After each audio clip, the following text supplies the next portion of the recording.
Welcome, Mirta. I'm not sure we've met before. I don't remember the name, so we're glad to have you with us in our study of Joshua. We've been off for a few weeks and we're back in the game. Hanukkah Sameach to everyone. I hope you have enjoyed being together in different frameworks and lighting candles.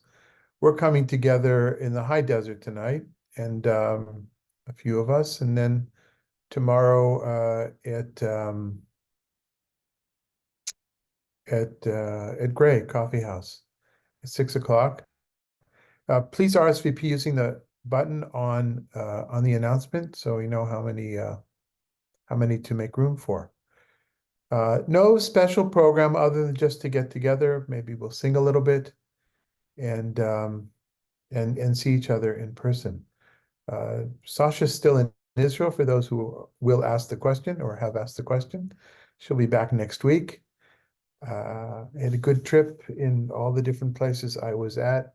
And thank you again, all of you, for allowing me to have that time to reconnect not only with our family and my students and friends in Israel, but also to meet the rabbinical students of the liberal rabbinical school in Paris that my two friends, Rabbi Pauline and Rabbi Tom, have started a few years ago. Meet up with them and teach them a little bit. And the time at Taizé, which was very, very special, which perhaps I'll talk about another time in the context of our interfaith work. And with a congregation that I helped kind of get off the ground in the late aughts in Budapest, which is going strong. And now there's a whole new generation of little kids. There were about 15, 20 little kids Shabbat morning. Not a lot of study that day, but a lot of kids. It was wonderful. Okay, we're back in Joshua. We're still on the cusp of going into the land. There was the story of the spies in Jericho, and we'll get to that still. We will be returning to the scene of Jericho, but no swords have been lifted yet until this moment. There will be some swords that we'll see in this story today, some interesting kinds of swords, different swords than usual. And we had two chapters that talked about the crossing of the Jordan River. And one of the emphasis last time we met was on Gilgal, which could mean a ring of stones, having to do with the stones that were in the water. We're going to learn today or hear today about a second etiology, that is explanation of that name, why it is called Gilgal, and also why it was an important Mikdash temple at the time, at certain times, at least in biblical literature. So that's it, I think. Are there any comments or questions about what we did beforehand, if anybody remembers what we did in the weeks before we should? Okay, then. So, Megan, could I ask you to read from the beginning? The first verse is actually kind of a leftover from the previous section that we did, but I'm kind of going according to the chapter headings. So if you go ahead and read section number 1. And please note that the numbers here, I did not do, something got messed up when I printed out the numbers. The paragraphs have different verse headings that I'll point out, but number 1 is number 1. Go ahead. 1. When all the kings of the Amorites on the western side of the Jordan and all the kings of the Canaanites near the sea heard how God had dried up the waters of the Jordan for the sake of the Israelites until they crossed over, they lost heart, and no spirit was left in them because of the Israelites. So this is an interesting comment about the preparation for the conquest. The author would have us believe, the narrator would have us believe that this is going to be easy going because this parting of the Jordan, or the stopping of the water in the Jordan, is a type of psychological warfare. In other words, if that's what can happen, the God of Israel can make that happen, then we have no chance against them. I understand the western side of the Jordan, because those are the people that would have seen it and heard it in the context of the story and the logic of the story. What's interesting here, I think, is the addition to the Canaanites near the sea. And I'm going to have something to say about that at the very end of our story, or middle through. The Canaanites near the sea. Um, Maybe because the idea of water, and they knew about water, and they had heard that the water can do this. Maybe because of the story of the splitting of the sea, of the Reed Sea 40 years beforehand. Um, yeah. I'm not sure. I know I didn't check on this verse. I should have. In rabbinic literature, um, you find this tradition in Midrash at the parting of the Red Sea, as also with the water turning to blood of the Nile, that it wasn't just in the Nile, wasn't just in the sea, and the other bodies of water parted as well. I think I seem to remember something like that. And maybe this is one of the verses that helped the rabbis reach that conclusion, that something was happening, something was felt wherever there was water. I'm not sure. But this section, of course, from the river to the sea, is coming up a lot in recent weeks, in recent months, and it's something for us to remember. Something for us to remember, because we see it totally different today. We see it in the context of Palestinians. We understand it, I think rightfully so, as calling for the end of the state of Israel. Almost, if you extend the language even more and use it metaphorically, almost flushing the people of Israel, the Jewish population, out of the land. But we kind of have the same thing here, don't we? We have this hinted at, from sea to sea, or from sea to river, the Israelites will conquer the land. Again, I'm not equating the two on a realpolitik level. I'm just pointing out that in our language, in our past, we have similar kinds of ideas. Yeah, similar kinds of ideas. Um, And in the same way that I do not accept the interpretation that you hear on some college campuses today. Well, that's not what it really means. What it means it should flow, or freedom should flow. No, what it means, I really think, is eradication. Those that use that really know what they're talking about, from a Palestinian point of view, know that it does mean um, uh, transfer, or the elimination of Jews from the land. But in the same way that we should be real about language today, we should also be real about the language in our literary tradition from centuries ago. Any comments or questions?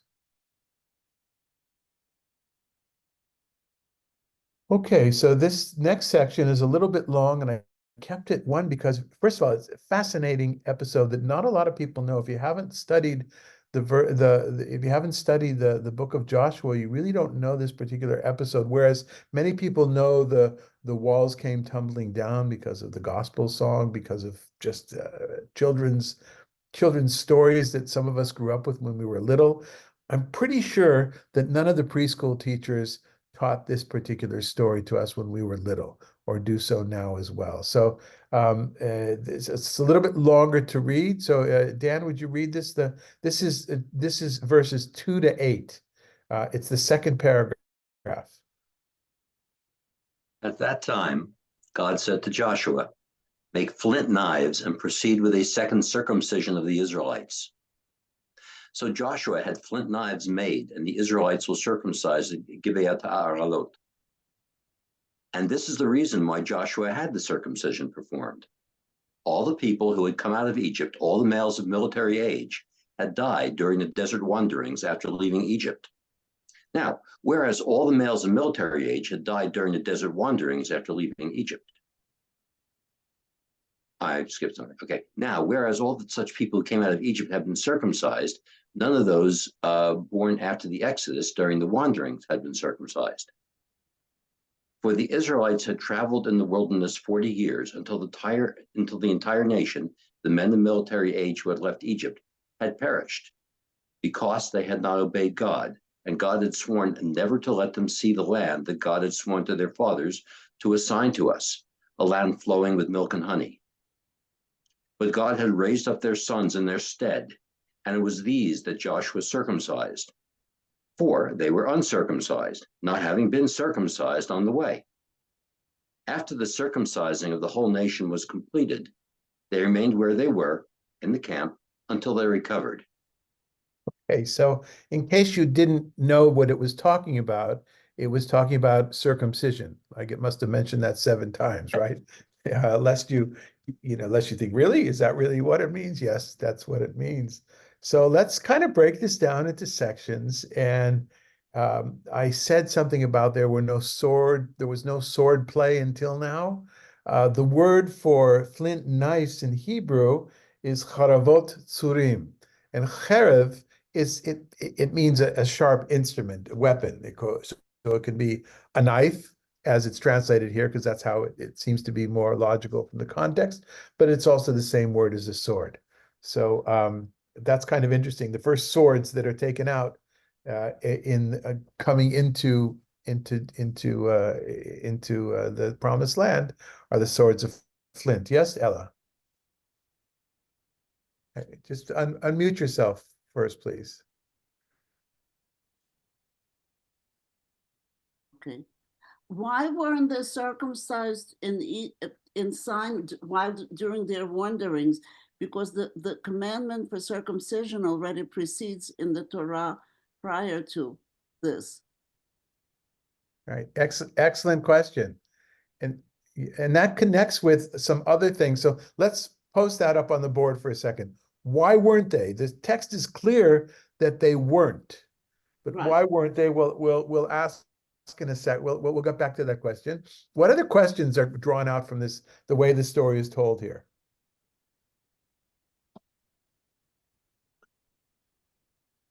I'm looking at the first line. Make flint knives and proceed with a second circumcision. Oh, it's a second circumcision. So that might be that. So we have to answer that question. And one of the answers might help answer your question. In fact, two answers might answer in different ways your question. But the word for that in Hebrew is shenit. Shenit a second time. And the translators chose here to translate it as the second circumcision. But the way that it's postured or the way it's placed in that sentence could also mean other things. So one interpretation, because if there are two circumcisions, so how does that work? Either the foreskin is on or it's off. Turns out historically, and I think we have Jack Sasson who to thank for this, who's a really interesting. I don't know if he's still alive. I would love to meet him. I'm an admirer of his work, his biblical research over the years. He has a wonderful commentary on the Book of Ruth, and he's quoted here in the commentary I'm using. And he says that the Egyptians, first of all, circumcision was not unique to the Israelite people. I think we've talked about that before. Canaanites were circumcised. Other Canaanite nations were circumcised. Apparently, Egyptians also practiced circumcision. The ones who were uncircumcised, and we'll get to them a little bit later on today, who are the ones that are called the uncircumcised? Anybody?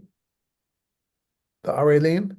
The Philistine? Exactly. The Philistines were Yotzei Dofen. They were the ones who were extraordinary, the fact that they weren't circumcised. And we're going to get to them later at the end of today's session. But what Sasson has taught us is that the Egyptians, their circumcision was just a how do I say it? Let me read. He says he notes they removed the foreskins while the Egyptians merely cut it to expose the head of the penis. So circumcision, of our understanding, is to remove this foreskins, where all they did was expose. I guess it's a smaller amount you take off. I'm not an expert at this. What can I say? I'll leave it to everybody's imagination or those that want to Google it afterwards to see exactly how that works. But I do know that I remember Andy Sachs, when I always tell about the woman, the mother who was about to give birth relatively late in her life, who already had children, including sons, and had a conversation with me in Tel Aviv about not doing her son's circumcision. And then she called me, we discussed it, and I said, no, whatever he is, whatever you decide, that child will be Jewish. There's no question about a bar mitzvah. I know there are some rabbis that would say there is not, in my opinion. And then she called me after she gave birth to say, you're never going to believe this, but he was born circumcised, or he was born without a foreskin, I should say. And that happens, I think, at the time, one every 10,000 kids or ever or so. And then when I mentioned that to Andy Sachs, Rabbi Andy Sachs, my good friend, who's also a Moel, he says, no, there's still something that has to be taken away. It's like apparently that's known, but there's still a little something on something that needs to be cut away, certainly symbolically. I was telling this story last Shabbat because the topic that I was asked to speak about, or that I offered of different topics, but the one they chose was my topic called Meeting Jews Where They're At. And I divided the talk between Friday evening was about from birth to death. And I talked about lots of Jews now who don't want to do circumcision. Just had a conversation with somebody on the phone, started when I was abroad. Just yesterday, we finished up the conversation. Jews that do not want to do circumcisions for various reasons.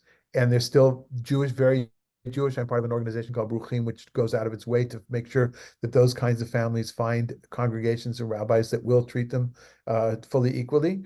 And I went through different aspects of life, including cremation at death, talking about things that used to be considered taboos. All this I'm talking about what I did in Budapest the other day.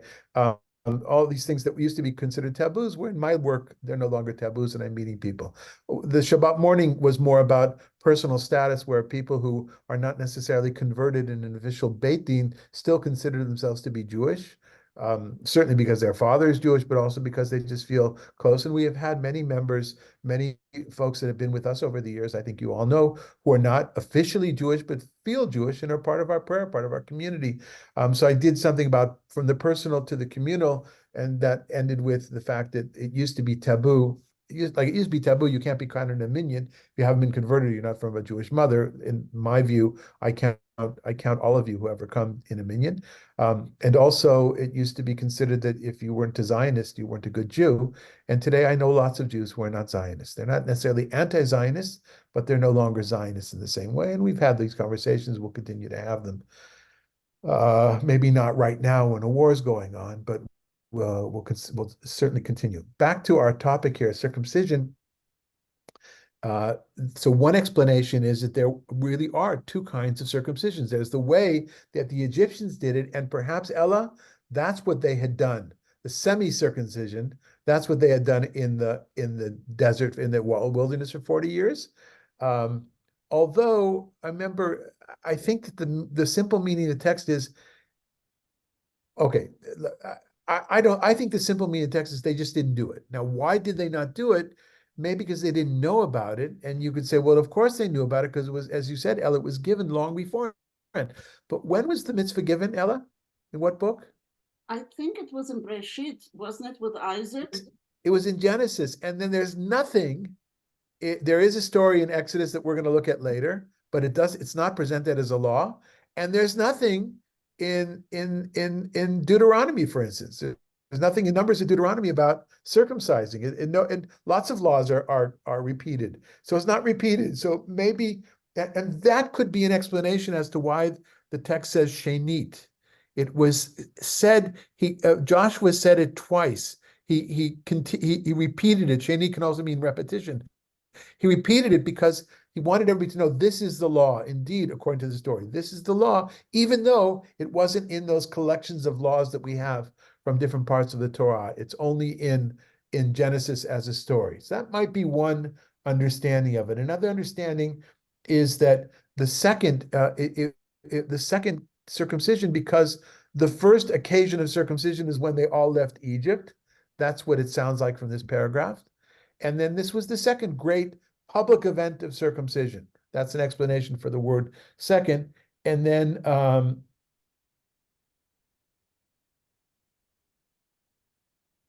what is this one? And the other is that he repeated it. Yes, go ahead. Yes, Is it Ella. possible that they just wanted to make sure that they were circumcised? It is possible, but the text says actually that they weren't circumcised before. In other words, I think the simple meaning of the text is, for whatever reason, they just didn't do it, but now they had to do it. And to me, that's the most important part of this, that now they did it. What does that mean? And I think that means their renewal of the covenant.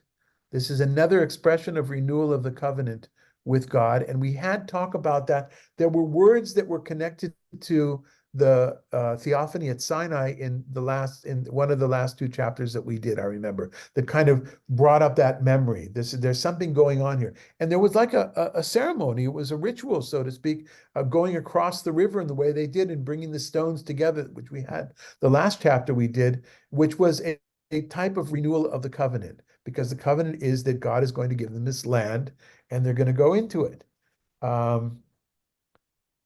Okay. Anything else? Any other questions or stories? I mean, or comments?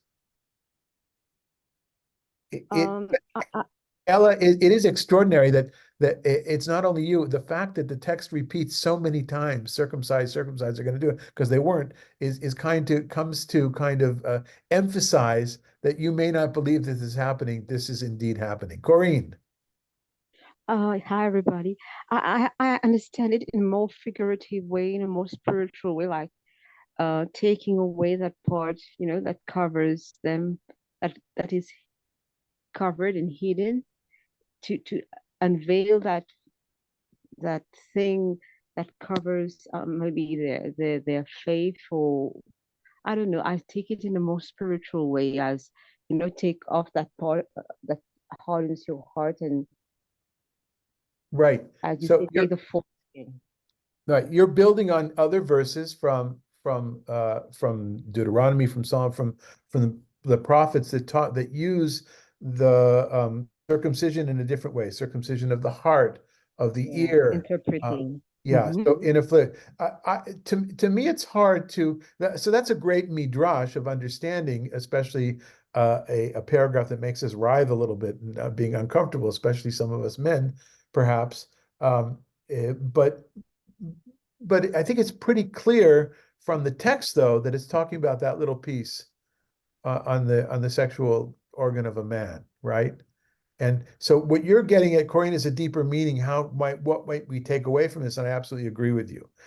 There's something of a purification of the people in doing this, recommitting themselves to God, kind of thing, recommitting themselves to the truth, if you will. Um, yeah, good. Okay, anything else? Yeah, one thing, I'm looking at the name of the place where this was done, Givat HaAralot. Is Aralot foreskins? Yep. Which brings me to one of my next point. Where did they do this? They did this at the hill of the foreskin, Mount Foreskin, if you will. Um, and there's an interesting debate going on in medieval, maybe even already in the Midrash. But I did see it in the medieval commentaries that I looked at. One view is that the actual hill was comprised of foreskins. There were that many foreskins, which we kind of go, ew, right? And we're going to get back to this idea of the hill of foreskins at the end of our session today with other sources. There is, though, another view in rabbinic and medieval rabbinic literature that says, no, no, no, it was a hill already. And that hill is where they happen to bury the foreskins, because that's what you do with foreskins. You bury them. You don't just throw them to the wind. So it's a slight difference, but it is, and we're gonna find out there is another kind of explanation as to what this hill is right now. But we're gonna get back to this hill of the foreskins in a little bit. Yeah, it's kind of yucky. Yeah. Okay. Can we go on? Anything else? No. Okay, Richard, you want to go 9 to 12, which is the third paragraph? It's 2 to 8. Mhm. It says 2 to 8, but it's really 9 to 12.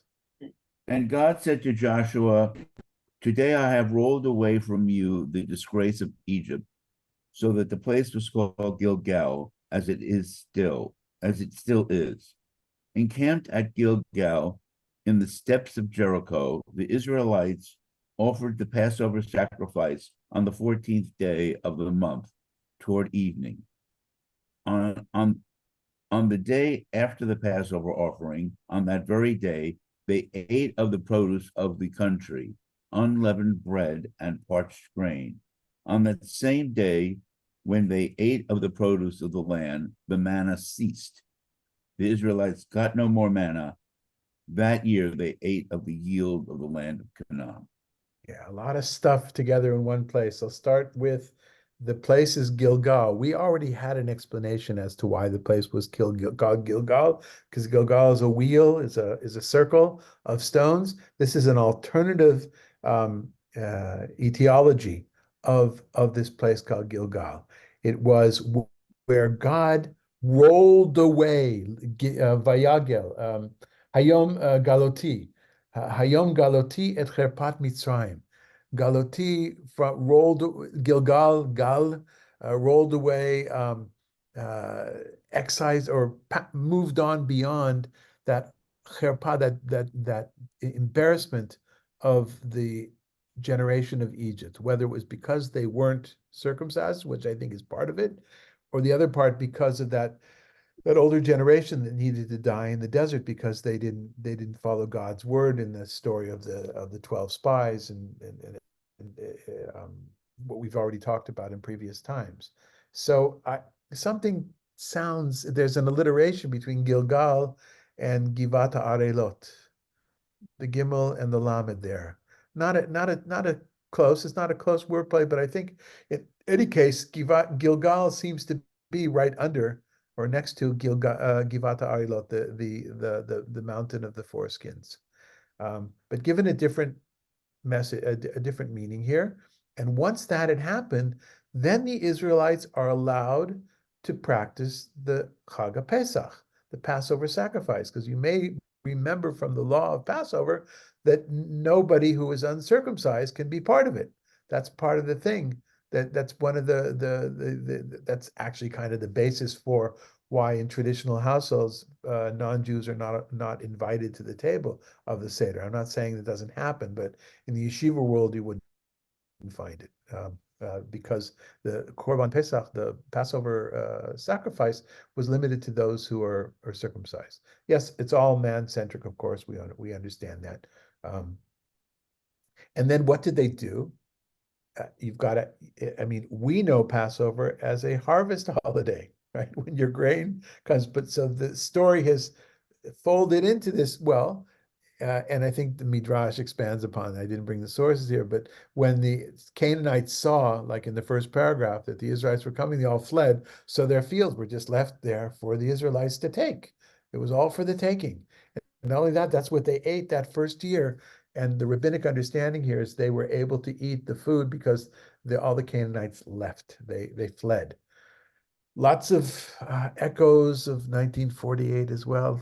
I'm sorry to say it, but lots of echoes when when we hear the words of, refugee camp, and we're asking ourselves, how come 75 years later there's refugee camps and the politics of that, and who has made sure that many Palestinians have kept the title as refugees, and then you see, I'm not talking about now where they're totally bombed many neighborhoods, but you see these lovely apartment houses and it's called, or these relatively nice apartment houses, or it's not a hovel like a slum in South Africa, the pictures that we used to see. This has a lot to do with the fact that Palestinians fled because either because they were actually scared or because they were told to be scared, which meant they were actually scared as well by some of the other Arab governments in the area. There's conflicting views as to how it happened, but there were many places that used to be Arab villages that became Jewish towns at some point. Now, I'm not taking a position on it right now, whether it was right, whether it was wrong, I'm stating a fact, and that's kind of what we have here as well. And one of the reasons for studying Book of Joshua, and the decision, of course, was made before the war. Maybe we wouldn't choose to do it right now. I know some things are super, super sensitive, and I'm terribly confused. I still am confused. Before I left, I was confused, and I'm conflicted. After spending time in Israel, and with time, perhaps I'll share a little bit more what I saw and what I feel. But I still will maintain, I hope I will maintain, that there are always multiple sides to each story. In this case, the story of the Canaanites just leaving everything for the Israelites in this particular way the story is told enables the Israelites to celebrate Passover. And that's what you have here. Yeah. Then another question, Ella, you could ask, you're probably also surprised, what, they didn't celebrate Passover for 40 years in the wilderness?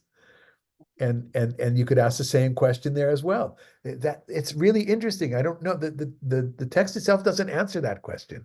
We can only imagine, we can only suppose. Yes, Ella. I have a question that puzzled me all this for many, many years. When I first came to Israel and I saw the Jordan, I was terribly disappointed. I expected the Jordan to be at least the size of the Mississippi, which I haven't seen, but I knew it was a big river. It was tiny. So was it from archaeological diggings or whatever it was it also about the same as it is now? And if that's true, then they didn't really need miracles to cross it. I mean, you can cross it almost any place.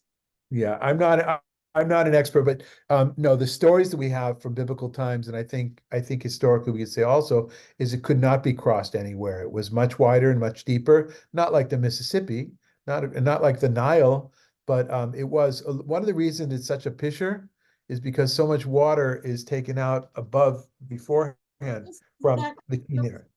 this goes back to 1953, before they were taking out a lot of water. Okay, that's a good point. So then I don't know the answer, but I do think I saw, when did I read? A few years ago, an account of an American who had actually traveled part of the way in the Jordan River in the 19th century on a raft or a small boat. Mm. So I remember that striking me, and that was, at least that was his log, his travel log. Don't remember what it was, but it was surprising. And then I think he almost died in the Dead Sea. Yeah, okay. But a good question. But what's clear from the text here, Ella, and remember, there's centuries and centuries since when this text was written, is it was a formidable river that could not just be crossed. It could be forded in certain places. And then the fact that the water had to pile up was less about the ease of crossing, it was more about making a statement of miracle which paralleled the splitting of the sea at the beginning of the wilderness traditions. Anything else?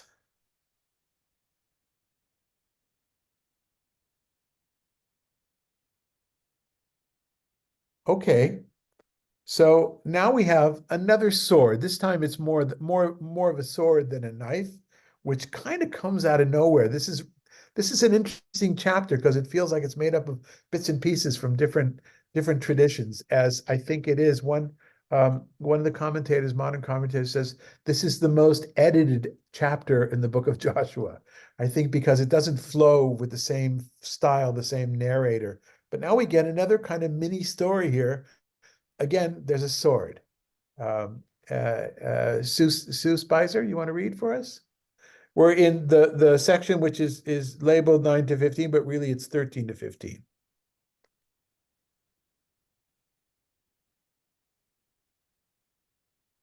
Okay, just need you to unmute. Guys are out of practice. I'll get it. Right. Once, when Joshua was near Jericho, he looked up and saw a figure standing before him, drawn sword in hand. Joshua went up to him and asked him, "Are you one of us or of our enemies?" He replied, "No, I am captain of God's host. Now I have come." Joshua threw himself face down to the ground and, prostrating himself, said to him, "What does my Lord command his servant?" The captain of God's host answered Joshua, "Remove your sandals from your feet, for the place where you stand is holy." And Joshua did so. Interesting, huh? That's a repeat. Reminiscent of something else? Did somebody say something? Sorry. Exodus, when God said to Moses, "Sal nalecha me'al raglecha ki hamakom she'ata omed bo kodesh hu." Where was that? Do you remember? It's an Exodus. At the burning bush. Right, burning bush is the first introduction we have to Har Chorev, which is the same as Sinai in the tradition. So that's one thing.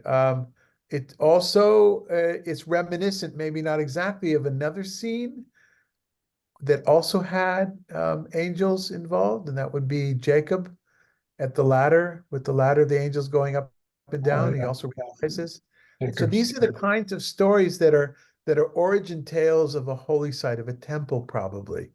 And the fact that the story has been planted here or edited into or stuck in this particular situation leads one to believe that it's yet another etiology of Gilgal, of the importance of Gilgal.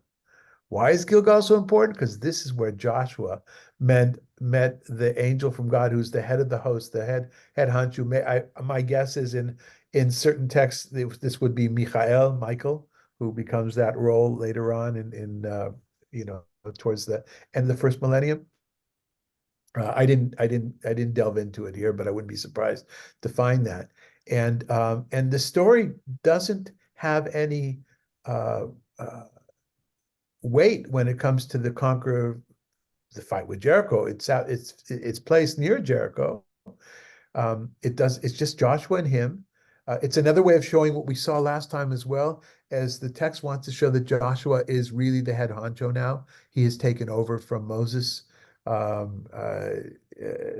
were a few things that indicated that in the previous two chapters that we saw.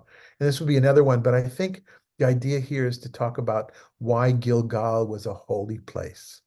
Okay, so that would give us three reasons. Or one is it's the stones that were taken out of the Jordan that helped cause that miracle. Two, it would be because Elohim, God, rolled over the embarrassment of the fact that they weren't circumcised, or that they had to wander the desert for 40 years. And three, Gilgal, not any play on words, but that's where Joshua met up with this angel who had a sword in his hand. I love the fact in the Hebrew is very poetic. Are you with us or are you against us? And let's say he would have said, "Are you against us?" Then what would have happened, right? Okay. Any comments or questions? Okay, that's our chapter. It's a really short chapter, and I didn't focus so much on that last tale because I was reminded of two other biblical stories, and then I found a third. And I found out something that I'm a little embarrassed about that I will share with you in just a minute.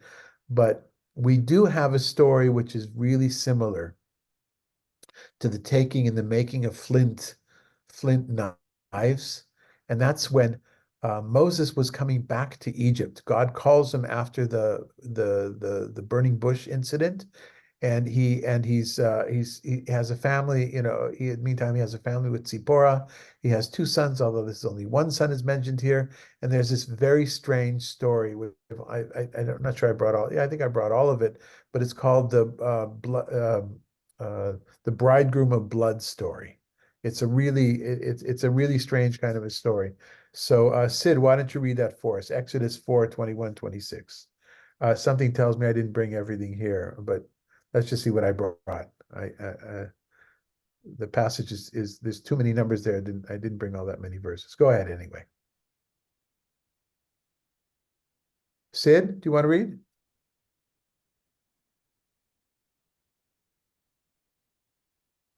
Oh, but you've got to unmute first.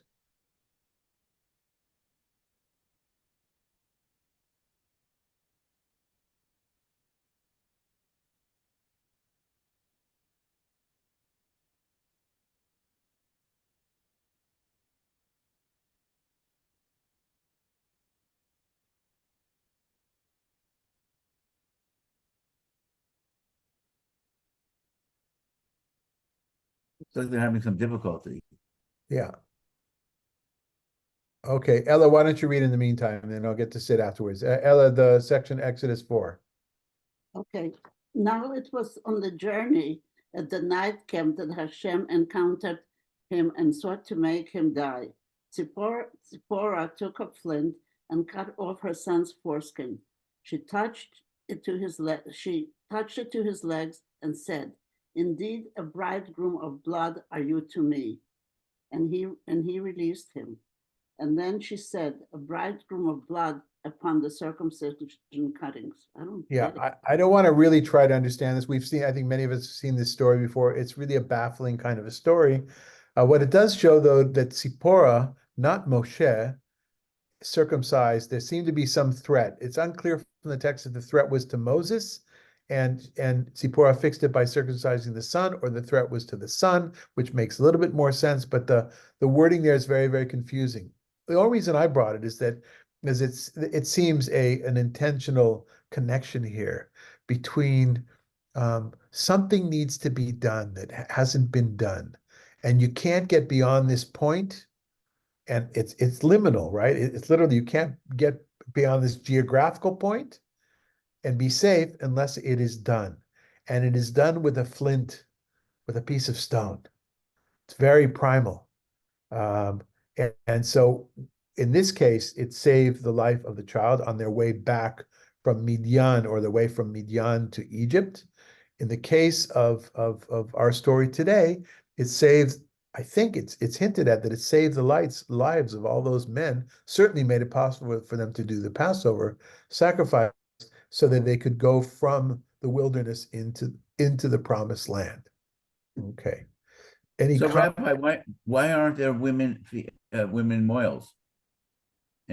There actually are. There is a doctor, at least one urologist here in Los Angeles, here because I happen to be in LA I right mean, now. traditionally, and why didn't traditional Judaism allow for female moils? You know, It's the same. I'm guessing because it's not a mitzvah that's incumbent upon a woman. I don't know if a mother, I don't remember if a mother's obliged. I think parents are obliged. Certainly a father's obliged to circumcise his son until he's 13. And then when the son is 13, the child is obliged to circumcise himself. But I don't know, other than it would have been considered to be, pasnished. It's not right. How could it, why should a woman do this? But There's Sephora did it. responsive. It was right for her. It was Say right it for again? her. Yeah, It was right for Sephora. yeah, but of course, there's a lot of biblical stories. People marry sisters as well, right? We're gonna have King David right now, who, for a time, seemed to be married to two daughters of Shaul, and we have Jacob. So there's a lot of things that are inconsistent from a Torah point of view. But the fact of the matter is, at least in the Reform movement, and maybe also the Conservative movement, I'm not up to date on the responsa, but certainly in the Reform movement there are female mohalot. And I have a young cousin. I have a cousin in Texas who is trained for that as well. Yeah. Okay. All right. So, but look at Richard. You're looking for consistency in a world where there's not always a lot. Where it doesn't exist. Yeah, but I'm still looking for it. Consist exists. I'm like Diogenes. I'm constantly looking, never finding. And we are with you in your search. Okay, we want to try again, Sid, to read the next section. Samuel? Yeah, this is from the story. This is when already Saul is the king and David is up and coming, and there's some friction between the two of them. Go, and I didn't bring the whole story. I just brought part of the story and then I will admit to you my folly. Go ahead. And Saul said, say this to David. The king desires no other bride price than the foreskins of 100 Philistines as vengeance on the king's enemies. Saul intended to bring about David's death at the hands of the Philistines. When his courtiers told this to David, David was pleased with the idea of becoming the king's son-in-law. Before the time had expired, David went out with his men and killed 200 Philistines. David brought their foreskins, and they were counted out for the king that he might become the king's son-in-law. Saul then gave him his daughter Michal in marriage.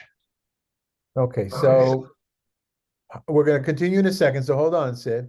So 100 foreskins. 100 foreskins, and David brought them, and you can just imagine somebody counting them out, like, counting out $100 bills. Okay, so go ahead, read the next part. When Saul realized that the Lord was with David and that Michal, daughter of Saul, loved him, Saul grew still more afraid of David, and Saul was David's enemy ever after. Okay, one more. The Philistine chiefs marched out to battle, and every time they marched out, David was more successful than all the other officers of Saul. His reputation soared. Okay, so I brought this section not only because there seems to be this obsession with foreskins in both of the stories a little bit more than perhaps we wanted to hear. Here it does single out the Philistines, and not only does he comes back with he was ordered or offered 100 foreskins, and he actually brought back 200 to show his prowess. But I will tell you, I've been under depression for years. For some reason, I thought that there was also the place name, the Hill of Foreskins here. I don't know why I thought that. My guess is it has to do with some class that I had with Zakovich once, whatever. But I was looking for it. It's not here. I thought for sure that it was a second etiology, again, explanation of a place name, in this case, a place name or something that exists, that was now it still could be, I guess, but it is a little bit bizarre because you got to have some place to put that whole amount of foreskins. But there's another reason as well. There's this precludes going to war.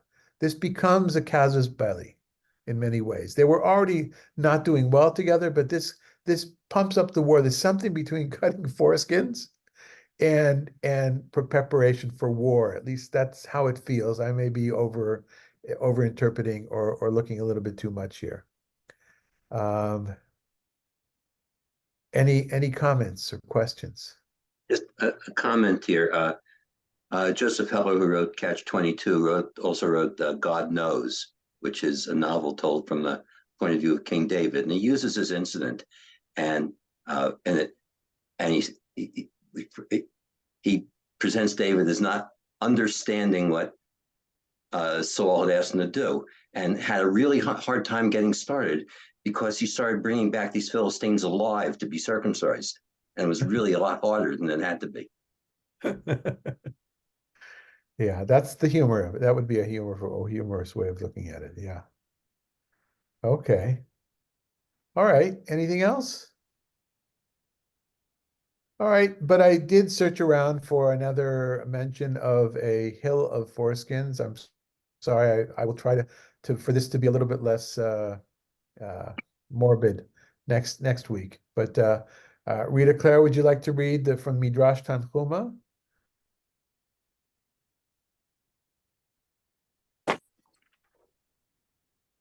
Rabbi Isaac how do you pronounce that?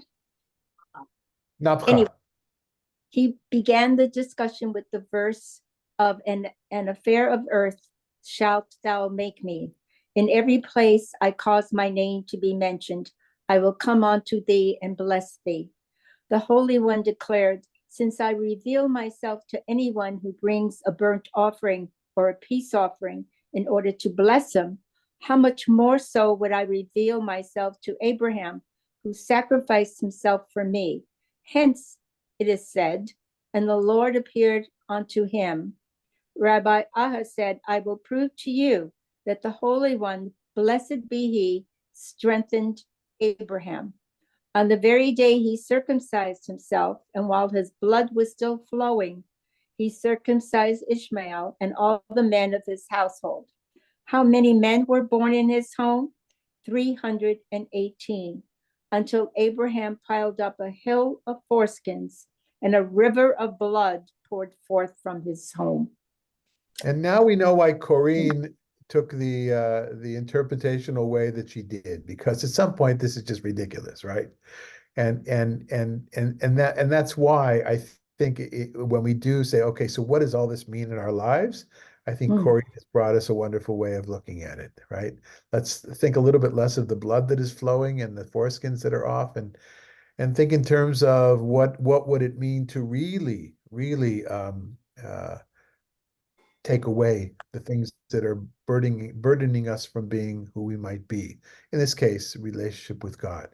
But in the context of this story, it is bloody. It has to do with preparations for war. It has to do with preparations of celebrating the first Passover. It serves to differentiate between this new generation and the generation that was. It's a liminal chapter that we did in so many ways, in geographical and also in the ethos of the or the ethnic identity of the people themselves. Any comments or questions? Okay, Mirta, I don't know if I'm pronouncing it right, Mirta or Mirta, but I hope we didn't scare you away. No, thank you. I enjoyed it, even if it was quite graphic. Okay. All right. And Jackie, how are your grandsons doing? What's the update? If you have any.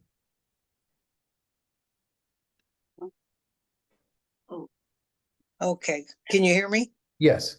Oh, he's fine. He celebrated his birthday yesterday, as far as I know. You know, he's serving, he's in the war, but I don't know where he is. And I don't know. Okay. I only have one, Gia, the tank commander. He's the only one that's serving. The other one has finished his service Oh, okay. with his regiment. So there's only one that's actually in the IDF right now. Okay. Well, may HaKadosh Baruch Hu watch over him in his goings and his comings. Thank you. Yeah, the news continues to be difficult. There was some very, very bad news this morning with well, it actually comes out at night, our time. Every morning there's an announcement that everybody dreads in Israel, and that is Soldiers. it's permitted to announce that the names of those who have died. So we all continue our prayers for not only for our own soldiers and for those who are recovering from the horrible events of October 7th, but also for all the deaths and the families of those who have died in Gaza and in the West Bank as well. Was that an ambush this morning or? Yes. Yeah, Yeah. I heard. It took a lot from the same unit, a very a very well-known infantry unit of Golani. Yeah. And it took the commanding Terrible. officer or the commanding officers as well. Not that that matters, but that just shows how the kind of fighting it was. Yes, Ella. 8 people, and I looked at pictures. My God, I cried. Yeah. It was Of gorgeous. course, of course. Yeah. And it was just frightening. Just frightening. Yeah, we look at names, and every time we see a last name that sounds familiar, it's good because they print, at least in Hebrew, they say the name and where the person is from. So that sometimes helps us rule out the fact, but it's like, anyway. So, and yeah, we continue to pray. What can I say? Okay, we'll bring in a little bit light tomorrow. Please join us if you're in town at an RSVP beforehand. 6 o'clock at Cafe Gray tomorrow. Chanukah Sameach, everybody. Bye. Thank you, Rabbi. Thanks for coming. Bye-bye. Thank you. Bye. Thank